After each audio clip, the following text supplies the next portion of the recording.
I made so many mistakes in university, and today I'm going to share with you basically how not to make those mistakes. So hi guys, welcome to my channel. I am Makanaka Tracy, and today I'm going to be sharing with you things that you should not, or things that you should do in university, relating to the unnecessary mistakes that I made in my university years.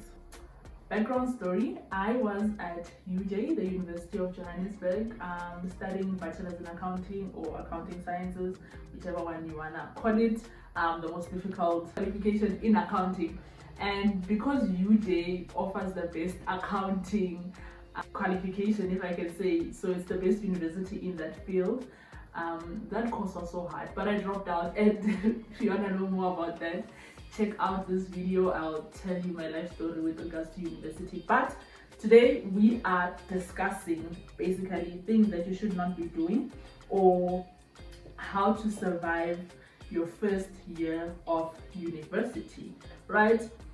This is not, I repeat, this is not high school. University is nothing like high school, and if you come with the mindset that it's gonna be like high school, you're gonna die like me. So do not think that it's the same thing as high school. It's not, especially if you're a student like myself. You are not going to be getting those A's straight away from the beginning, right? You first have to understand that university is education, but the way in which education is presented to you in university is completely different compared to how it's presented to you in high school. So have a mindset that's willing to adapt and adjust to the new environment. Comparisons are there, but they're very small. So what I suggest is that you open your mind to new learning styles, new techniques with regards to how to navigate school in the form of university. It will not be the same as how you navigated it in high school. So tip number one, university is not equivalent to high school. Secondly, you will always be behind with your schoolwork, and that's okay. So university has a very short year. I think we start normally in February. By the beginning of November, you are done. So there is holidays in between, like your normal high school. But so just imagine how much information you should consume in such a short period of time. And there's more information in university because obviously it's a qualification. You're going to be working in that particular field, so you need to know a lot of things, you know, in terms of that field that you're studying, so that you'll be able to execute your job properly. So there's a lot of information which you have to know within a short space of time, which basically adds on to the pressure that you will face and have in university. So whenever you feel like you're behind, just know that most, like 99% of the students in university are behind, and they're behind even before you start the term. Like during your school holidays, they're already behind, and that's okay, as long as you are up to date with regards to what topics have been covered. You know the topics that have been covered. You don't know everything in each topic, but you know the topics that have been covered. Then just know that at least there's hope for you. Don't feel like the world is ending when you fall behind with your schoolwork. That's okay. Understand? Thirdly, get involved in communities, sports, cultural activities, and race culture. So in university, if you're staying on campus, even off campus, there are some residences that have activities that you can do as a residence, and res is residence, right? So where you're staying, please do get involved in that. Get involved in communities. Get involved. If you love sports, do sports, because university, it feels like a long time, but it's really a short time. And regardless of the fact that you're gonna be there for 3 years, you cannot be only doing your schoolwork. You need to network with other students, other learners, be involved in communities. That doesn't only give you benefits in the future, it also gives you benefits now, because you understand that you're not alone in this. As much as you're struggling to adapt and adjust, there's someone who is going through the exact same thing as you. And as a human being, when we see other people suffering as much as we do, we tend to find comfort in that. And if that's the only reason you're gonna go and do sports, be involved in communities, cultural activities, there's a lot of activities in university. You can be part of choir. If you sing, just do something. Don't only go to class and go back to your room, because you will most likely be depressed, and I don't want that for you, because it's a lot of schoolwork. Regardless of the degree that you're doing, it's a lot of schoolwork. So you don't want to be drowning your sorrows in alcohol or parties. Do something that will basically help you in the long term and in the short term. So be involved in whatever. If you want to do community service, do community service.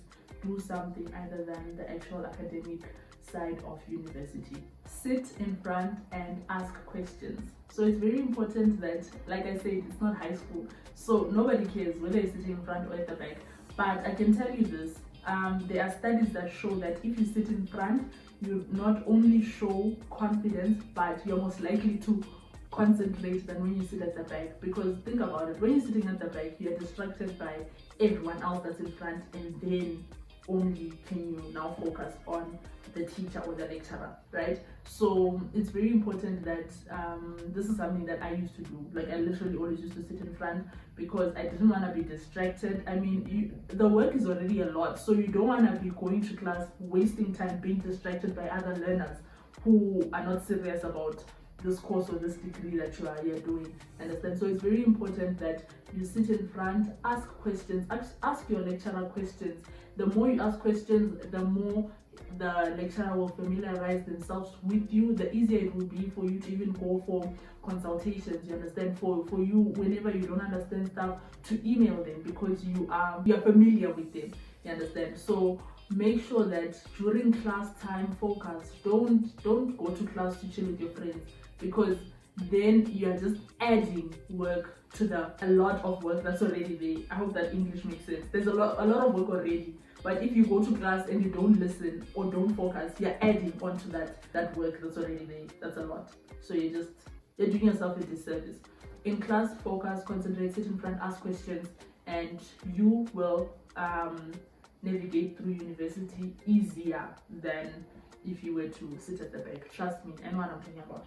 And then lastly, it's okay to fail. I remember, this is gonna be so embarrassing because I am a maths tutor, but I tutor high school. So this mark that I'm gonna reveal is a mark that I got in university. So one of my modules was business mathematics in my first year, and I got 0 out of 10. I know that's just out of 10, but that test counted a lot of percentage. So I was so devastated because maths is my thing, and I got 0.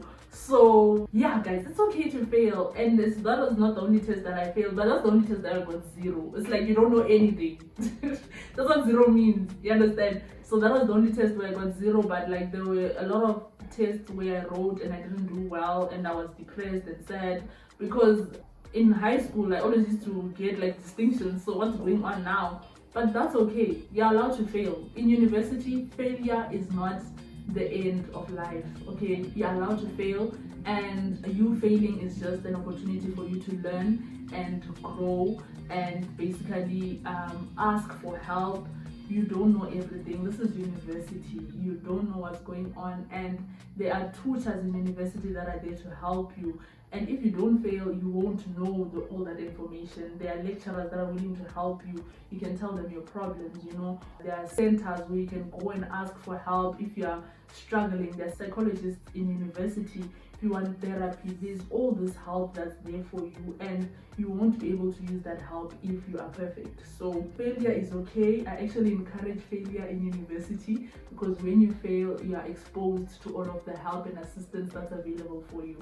So yes, guys, these are my tips on how you can navigate university, your first year of university. Definitely check out this video. I also talk about how to be more self-confident, because if you don't have confidence, you will not be able to get up after you get that 0 out of 10 for maths. So definitely check out this video. I teach you how to be confident, and I will see you guys in my next video. Bye for now.